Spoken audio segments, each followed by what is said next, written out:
Alright guys, now that we've done the static warm-up throws and the throws from pummeling, finding your dance, I'm just going to hit a couple throws. The way that I kind of learned over time is I came from a wrestling background to doing these throws on jiu-jitsu guys, and there's a couple of things that I learned not to do, and I just want to point those out to you guys when we're doing the throws, just so you guys don't make the same mistakes in your competition that I make. So my first throw is an arm throw. Okay, we're gonna do it. I'm gonna do it from static for now, and then just as you guys get better and as you progress, you can also finish the throws from the pummeling position. But I want to do it from static just so I can point out a few details to you guys. So we're in our pummeling position here, right? And I'll do this from a couple different angles so you guys can see what I'm talking about. But as I come in, I'm hooking Daniel's armpit with my elbow, and I'm really locking his body, his arm, into my body as I do my back step. I'm getting my hips all the way through, and then I'm going to throw basically looking back this way, okay? And when I throw, what I like to do is I actually, in wrestling, this is something I adapted. In wrestling, you throw from your feet, you throw them high, you get huge points. In jiu-jitsu, you throw from your feet, you throw them high, then you don't have control of them on the ground, you get pretty much nothing. And now they could come back and still fight with you. So I want to control them. So what I've kind of adapted to jiu-jitsu from wrestling is I'll go down with him, I'll go down to a knee, and then I'm gonna cover my position. Okay? So static position throw, back step all the way through. I hit my knee to the mat, and then right away I'm covering over his chest. Okay? And again, this is something that, you know, I'm a wrestler. Judo, they have different names for the throws. In wrestling, we call this an arm throw. So let's try it just from this angle here. Static position. Back step's important. I'm catching his arm in the crease of my elbow, and I'm pulling this to me, right? As I got to get my hips all the way through, and then I'm going to throw, taking my eyes back to this wall. Okay? Boom, back to the wall. I'm hitting my knee forward, and now I'm going to either cover to side control. You could up to north-south position, however you're comfortable. But I definitely recommend throwing all the way, following him all the way down to the mat, instead of just throwing from your feet, because then you're going to have less ground to cover to recover. So next one is the same static throw, headlock, okay? So now he goes to pummel in that arm. Instead of re-pummeling, I'm going to take advantage of that, and I'm going to cover his head here, elbow grab here. Some people like to, let's just turn for a second. Some people like to lock their hands, kind of come under here. I like to control his elbow tight, and same thing now with his head. I'm basically getting as far wrapped around his head as I can, and I'm getting my hips through, and you'll see what I mean when I throw. So he pummels in. Notice I take my step, back step. Look at where my hips are. They're all the way through him. My vision's going to go that way. See how I hit my knee? That's because when you're doing this, the motion, I hit my knee, I usually stabilize my position just for a split second, but I know it's worked, and I've seen it work before where guys will get submissions cranking here or cranking here. I found it pretty low percentage of finishing from here, and what I don't want to do is stay here and then let this guy start working around and get a hook on my leg. So as soon as I land, I'm going to land, stabilize, and then I'm going to come up to my position here, side control, or start working north-south, wherever you're comfortable. But land, stabilize, get out of there. You don't want to hang out there, especially with a guy like Daniel. For me, long, flexible legs, he's going to get that hook in, and then you're going to be battling from there. So one more time, this from over here. Controlling this elbow. He pummels in. Back step, hips through, and now I'm looking this way, and I'm going to hit my knee to the mat. Ready? So looking this way, hitting my knee to the mat, stabilize my position if I need to, and then I'm switching my hips right away to cover. All right, and then the third throw that we did for our warm-up is the same position, same thing. Now, instead of letting him pummel in, I'm gonna elevate my arm here, take my back step. Notice I hit my knee the exact same way. I stabilized, and then I covered however I want to finish. One more time, different angle.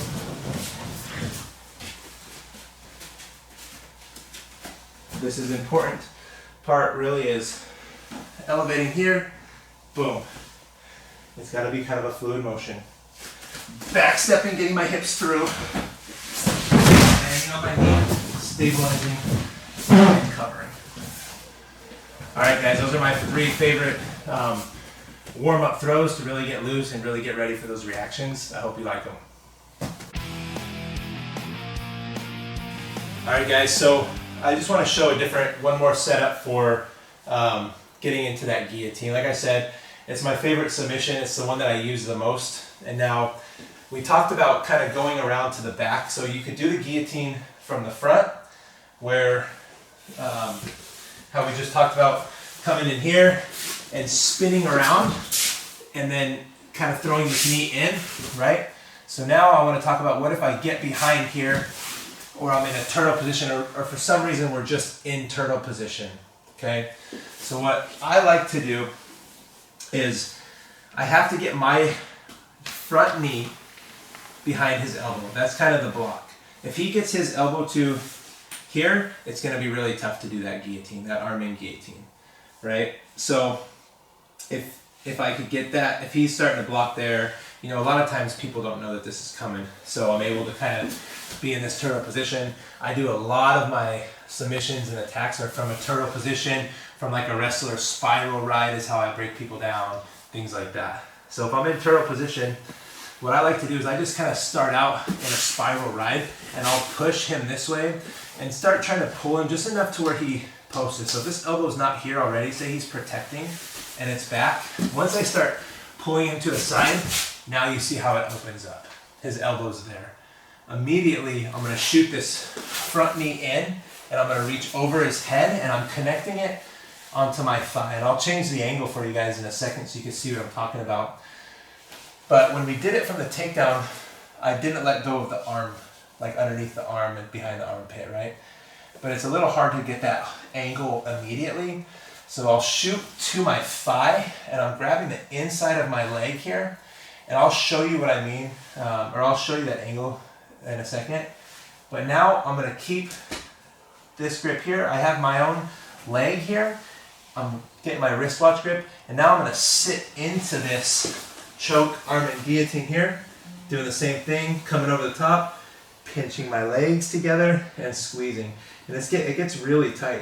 Now, as I adjusted, what I did was I moved my hand to where it's on that same spot on his arm. So if he pops that head out, for some reason, I'm still in a position where I could reuse my drag and just come back up to the same exact position. Okay, so one more time, different angle. Turn this way. So what I did was, if he's blocking, right? We got here, we're in the turtle position. I have to open this up. Sometimes you could just honestly force your knee in there. But what I like to do is I use kind of like a spiral ride. So I'll come here. If it's gi, I'll grab the gi, however you want to do it. But I'll come here to basically get him to post, right? Because he doesn't want to just fall over. So he posts here. I throw my right knee in. If you look underneath here, my right knee is blocking his elbow. Okay? Go ahead, can you keep your arm right here for a second? Yeah. What I meant by throwing my hand around is I come in and I basically grab my own thigh right here. Wristwatch grip here, and then I'm going to sit to my angle. So go ahead and go down to normal. So now that I have my hands locked on my thigh, wristwatch grip, as I pull him to that angle, I'm going to switch my grip to underneath his armpit, and I'm finishing right here. Again, I love this position because most of the time I'll get somebody submitted with this. It's almost like a triangle choke, but you're using your arms. You know, it's that same kind of feeling. And now he pops his head out, same position. I'm not in a bad position. I can arm drag here and just come back up without being trapped. And that's the reason, again, why I don't throw my leg under and go into a closed guard and try to finish it. All right, guys. Again, that's my favorite submission. Go ahead and give it a try. All right, guys. Now that we've established what the pummeling drill is, finding our dance, I'm going to show a couple little variations that I like to use. Again, what I like about these and the way that I do these is that I don't put myself in danger. I'm not shooting underneath my opponent. I'm using upper body techniques to get my takedowns, get my position, and then ultimately just control what my opponent's doing. So we find our dance, and one other thing that I like to do in this warm-up series / I'll do this in actual matches now is, now my opponent's going to try to pummel in with this arm, pummel in, over pummeling. As he pummels in with this side, I'm going to block. See how I block this right here? So we're pummeling. Remember, same thing, left leg forward, get into my dance. I'm finding my rhythm. Obviously, again, this is not how pummeling looks, but you're going to be able to realize that people want to get that underhook position. Okay, so this one, he pummels in, I'm going to block him by basically, as he's pummeling in, I'm coming up and I'm stopping this elbow. Okay, now this is just a quick little duck variation that I like to use. So here, just popping this up, and now a duck under, people get confused, like they think they really have to go really low and create a lot of space. I'm basically going to lunge, and just enough space to where my hair, I got that nice little spike just for a good measuring tool, my hair is going to just rub his armpit. So I blocked, and I'm just lunging, ducking, and now very important in jiu-jitsu, I don't want to stop right here and get stuck. Okay, so when I'm here, I'm lunging, and I'm going to turn that corner right away and force my head into his back. I got to turn it right away. So from this angle here, we'll back you up to the camera. Boom, pummeling, blocking, right? This is how I'm blocking. Elevating my elbow, and I'm going to lunge forward, just enough to duck, right away, head goes to his back, and I just come behind. Do one more angle here. So we're pummeling, we're finding our dance. As he pummels in on this side, I'm going to block. Okay? If my leg's here, position isn't too important wherever I end up, but I'm going to lunge that leg forward, duck right away, and my head is coming into his body, and I'm turning the corner. Okay? From here, there's a lot of ways you could finish a takedown. What has happened to me in jiu-jitsu in the past is I'll get behind somebody and they'll reach for my leg and they'll roll for leg attacks. What I like to do to prevent that is, ideally, I have this arm, right? Chances are that's not going to happen very often where you can control that. So once I get to here, I got to hip in to the guy, and I'm going to cinch my hands, right? So my hands are here. I'm hipping in, and I'm cinching my hands to the side, and I'm walking. Now try to roll. For roll. He can't because I have this seat belt, right? I cinch my hands and I lock. So I'm controlling his hips. Just makes it easier just for a quick little pop to the side.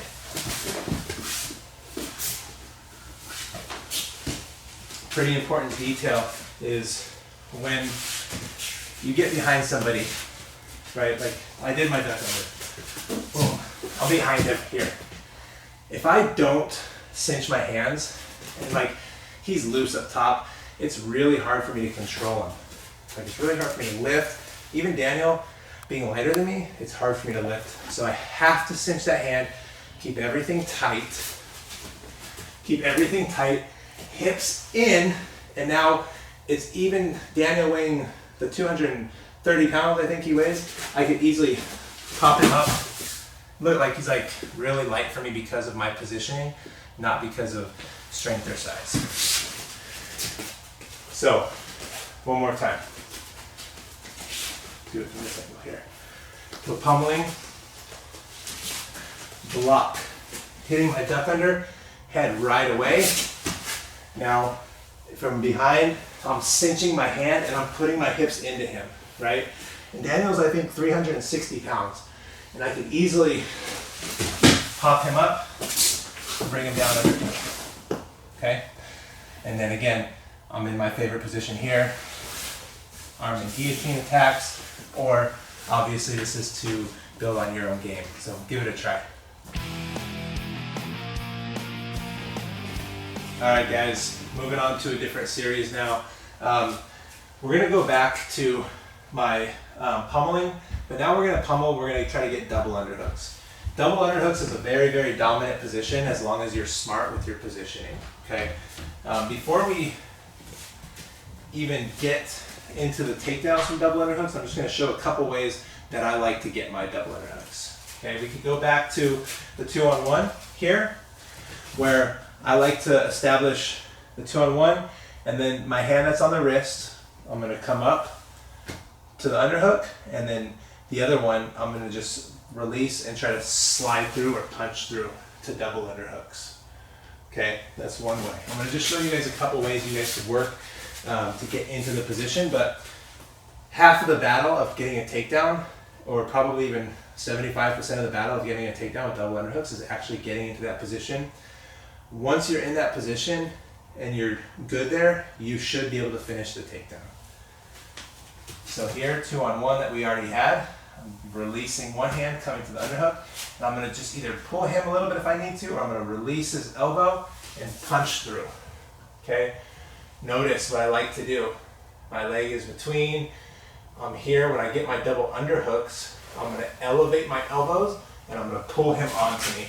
So I'm backing up. I don't wanna ever get double underhooks and start pushing on somebody, because exactly, he could, what we call a double over salto throw, or there's a lot of throws he can do from overhooks. So you wanna elevate your elbows, pull him into you, and kind of move backwards, okay?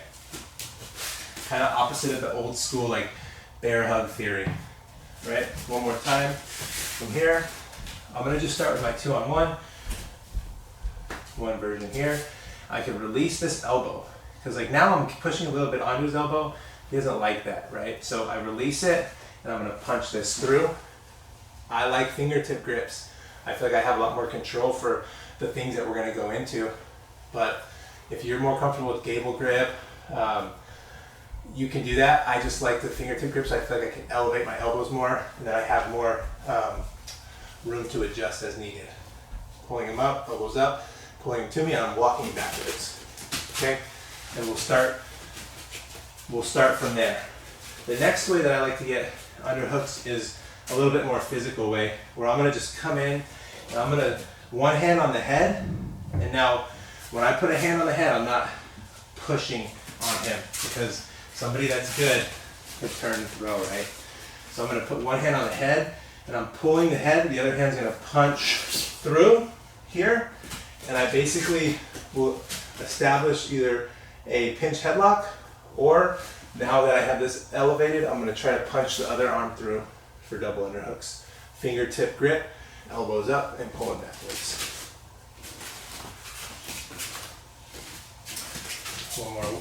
One more time. I come in and I'm just going to establish contact, but it's going to be here. Elbows in here. I'm pulling with this and I'm going to punch my hand through. Establish a grip here for a pinch headlock, or come through, get my double underhook.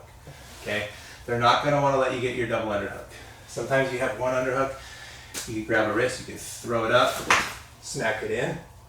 You have to be aggressive, and it's hard to get, but you have to be aggressive and find a way. Those are just a couple of ways to get into that position, and go ahead and give that a shot, guys. Thank you. Alright guys, so now that we have a couple ways of getting into our underhooks, we're going to start working on the finishes from there. Again, underhooks are hard, and it's a battle, and a lot of times you're you're really digging to get those underhooks. If I am going to dig to get my underhooks, the only thing that I want to make sure is that I'm always cautious of that I'm not digging and he's blocking here and I'm pushing too hard, because exactly, I don't want to push and that's when you get thrown. So once I get into my underhook position, however you like it, you know, and I'll probably show just as I'm doing it just a couple different ways, but here's another way. Double wrist control to underhooks. I like this one a lot too. Double wrist control, one underhook, throw this one up to the second underhook. That's another good one. Now that I'm here, elbows up, this is going to be our first technique. I'm going to walk him back, and as I'm walking him back, notice how my leg initially starts in between, and then I'm kind of waiting for him because there's this thing, like, it's very important, like knee positioning. He's not going to want my leg in between his legs. So as I'm pulling him back, he sneaks his leg out to try to get in a better position.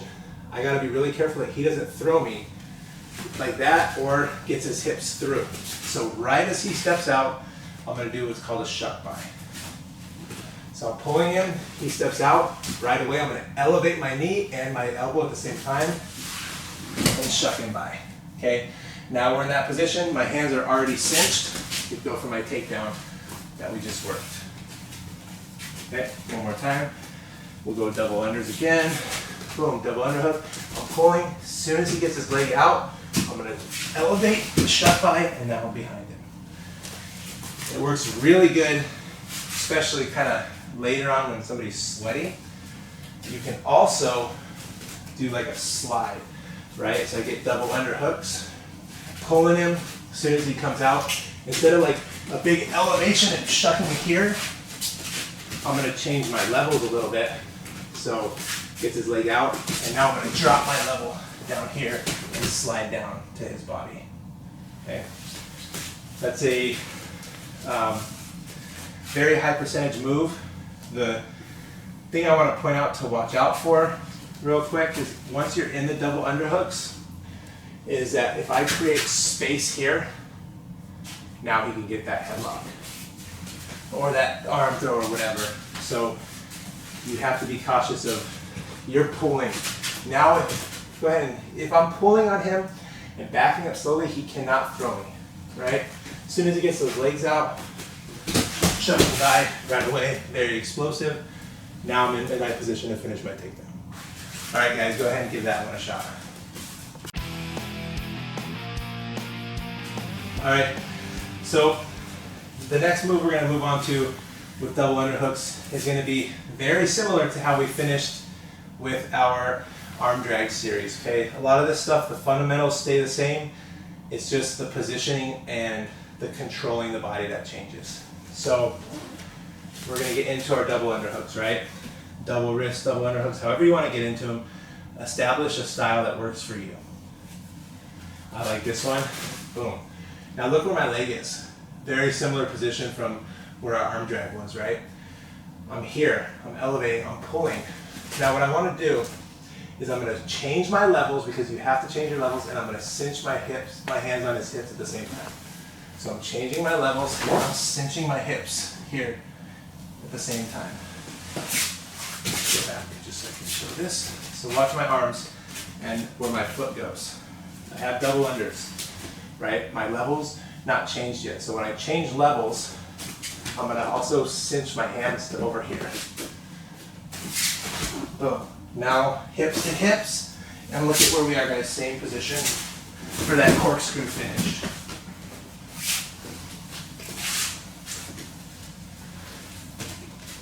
Okay.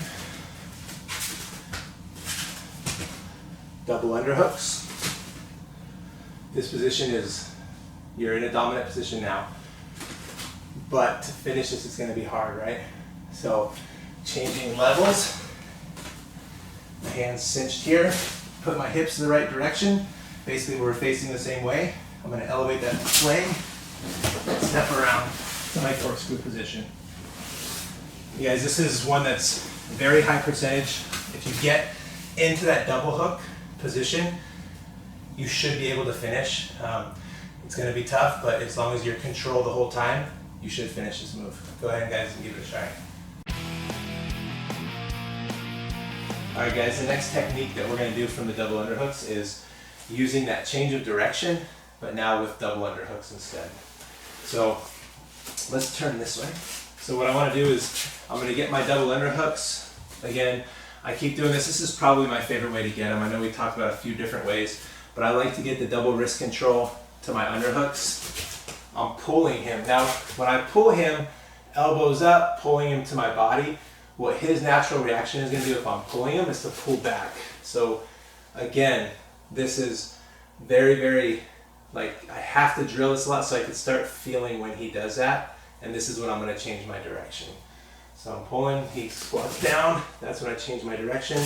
Boom. That was the double leg one, or you can do it with the single leg one like we talked about earlier.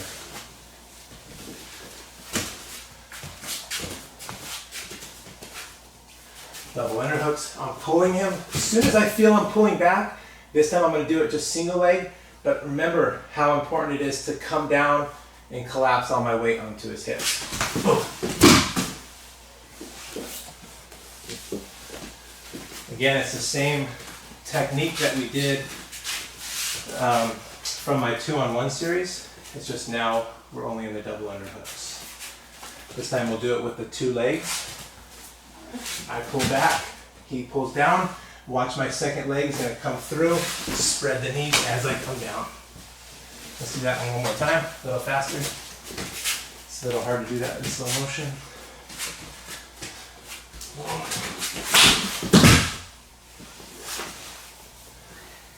Alright guys, that's the change of direction from the from the double underhooks. Give it a try.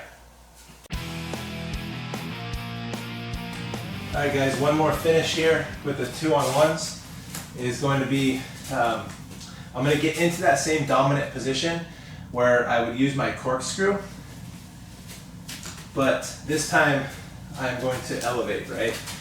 So 2-on-1s here. Now what I want to do is I want to change my levels like we did earlier, where I'm going to change here and corkscrew them down, except for now instead of corkscrew them down, I'm going to elevate and I'm going to turn. So here, change direction. Instead of elevating him down, I'm going to step up and high leg up. No, you're good. So instead of corkscrewing him down, now I'm going to step in and elevate up. Okay? So watch this leg. Changing directions, and right away, elevating that leg up, taking him down to the mat. That one's hard to mimic in slow motion. One more time.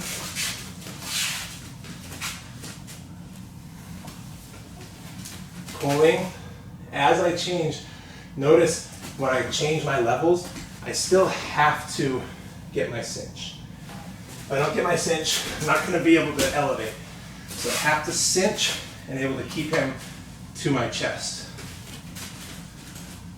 Lowering levels, cinching my hands. Now as I come up, he's attached to me. I'm taking that big step all the way to the mat. Let's do one more time, just a little faster. I'll face this direction.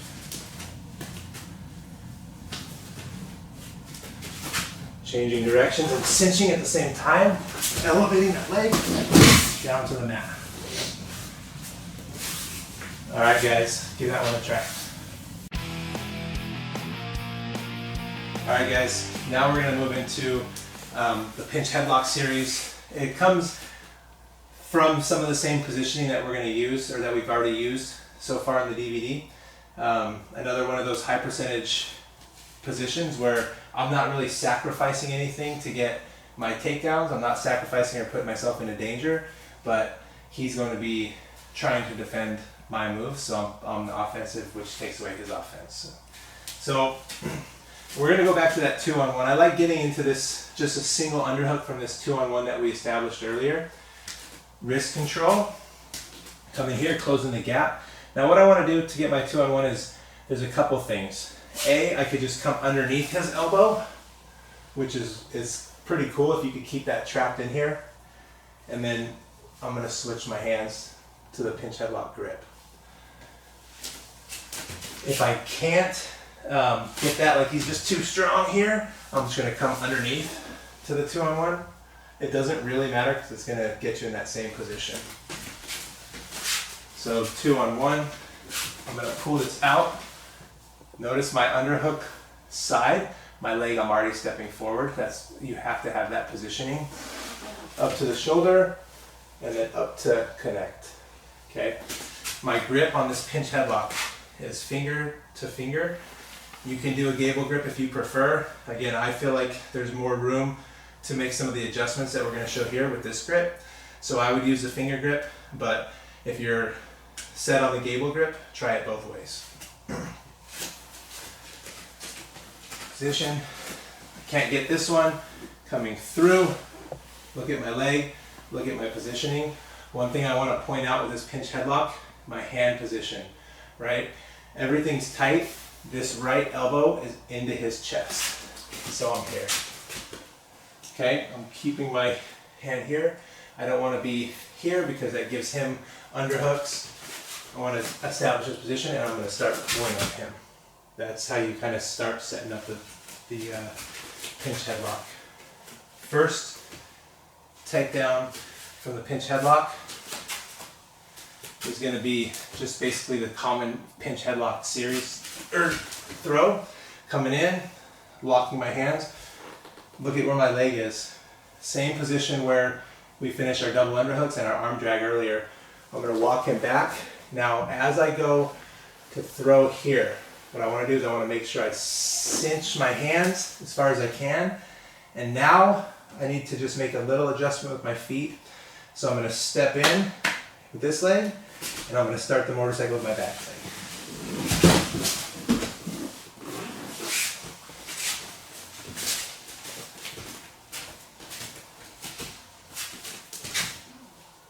Pinch headlock here, I'm pulling it backwards, cinching as I get my hips through.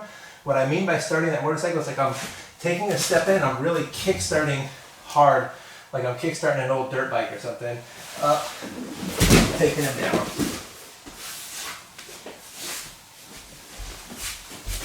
Ideally, this could come in, and as you get into this position, you can hit it like a throw, really fast and explosive. But a lot of times, you know, if you don't hit that initial throw right away, you're going to cinch and you're kind of stuck here. But if you take that step in, elevate that leg, they have nowhere to go. So you're just going to finish the pinch headlock. All right, guys, give that a try. Okay, so another way to finish this 2-on-1 to the pinch headlock, get my underhook, come into the pinch headlock, is I like to throw. You know, and ideally everything is, the fundamentals stay the same where my hips are in, my legs in. I like that kind of corkscrew, it takes a lot less energy. This one is actually a throw where instead of stepping all the way, or keeping my leg in between, I'm going to come all the way out. And it's almost the same mechanics as what we showed earlier with our arm throw, hip throw, and headlock throw. Except for now, I'm going to do everything the same. I'm going to cinch. Instead of coming in to kickstart my motorcycle, I'm going to just step all the way through here and finish the throw.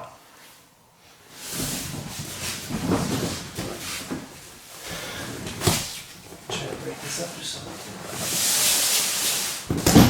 right here. So the only difference that I did here is instead of stepping this leg in to kind of kickstart that motorcycle, I just step my leg far enough through to get my hips all the way through. So here, stepping my hips through, boom. Again, I'm finishing with my knee down. I like to do that in jiu-jitsu because now I'm in a control position instead of trying to throw just from the feet.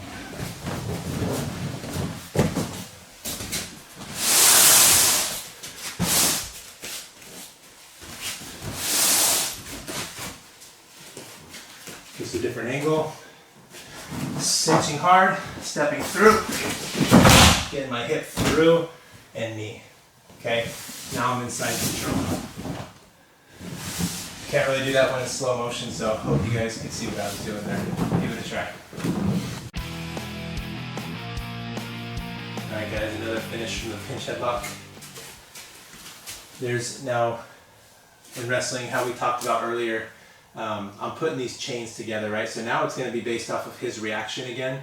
And I'm going to go to similar things that we did earlier, just a different way of setting them up. Okay, 2 on 1. This is how I like to get this single underhook here to my pinch headlock. The only difference now is I go to do my traditional finish, my corkscrew finish, and Daniel's going to stand straight up, and he's really strong, so now I can't, now I'm kind of stuck, right? This is why I like this finger grip. It gives me a little bit of room. So I pull him down, he stands back up. I'm going to open up my elbow and slide over his arm, and now I'm cinched in my position for my corkscrew finish.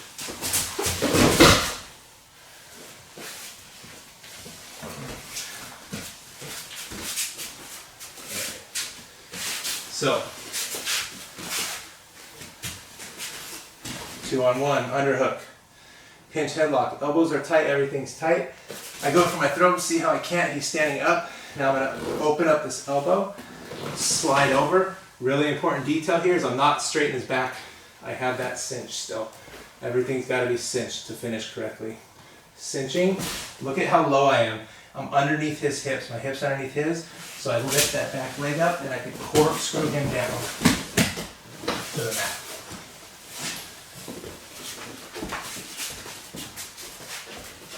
Right here. Underhook, pinch headlock, can't get it, opening up, sliding, cinching, and changing my levels. Nice easy finish. You can also step all the way through and pop them all the way to the mat if you'd like. Let's give that one a try. Alright guys, next from the pinch headlock, what we're going to do is our duck under that we did from our pummeling position earlier. So I get this 2 on 1, same thing. Now, basically Daniel's just going to give me a little bit of space. And all I want to do is, he gets his arm free, right?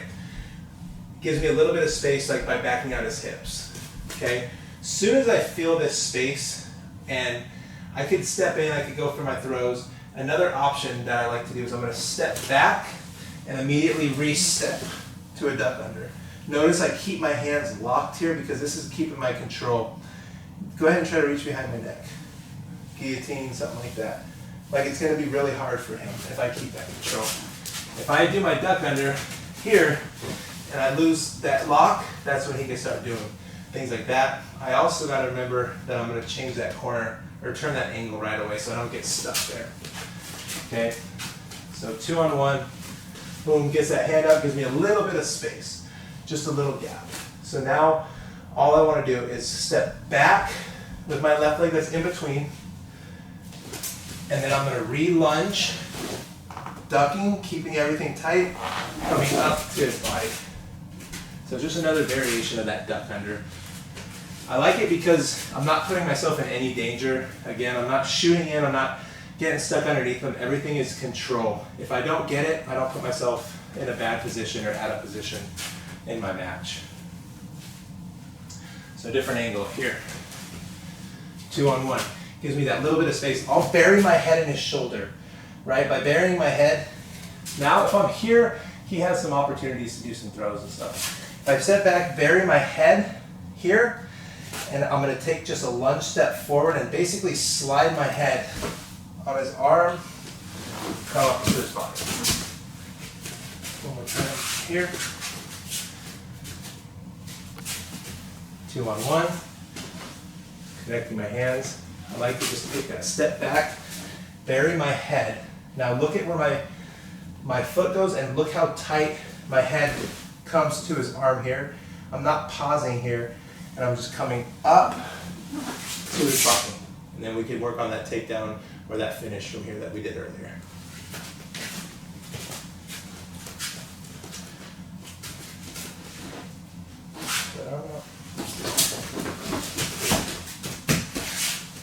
Finish the duck under. All right, give it a try. All right, we're gonna finish the pinch headlock with something that we've already done a couple times with our change of direction. I'm just gonna demonstrate it a couple times now, just utilizing that grip. Again, fundamentals stay the same. I'm waiting for him to move I believe that the change of direction, even though it looks like the simplest move, is probably the most complex move that you really have to start getting that feeling of when my opponent moves one way, pulling, pushing, I gotta do the opposite. So drilling this one's very important just to get that feeling down. Pinch headlock again. Now, same thing, I go for the throw.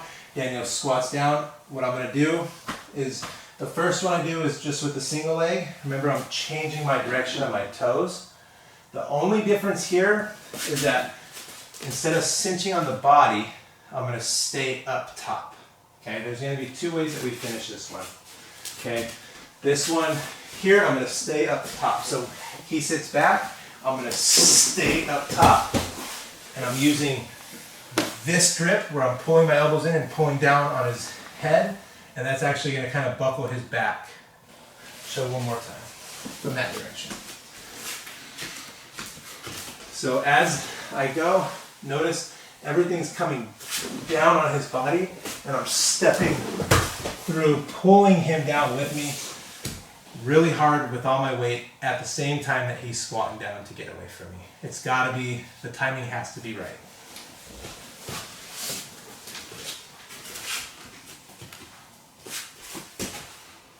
Here, I'm going for it because the first link in my chain, right? I'm going for what I want to get. I don't get it because he changes his directions. Everything's going to come in tight, and I'm changing to drop him down right on his butt. Let's do one more side. One more time, facing this way.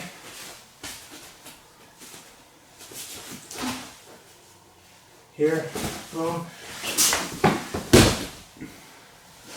All right, and then from this angle again, let's do the secondary finish. That one's got to be pretty explosive. This is the one where I'm going to bring both knees in.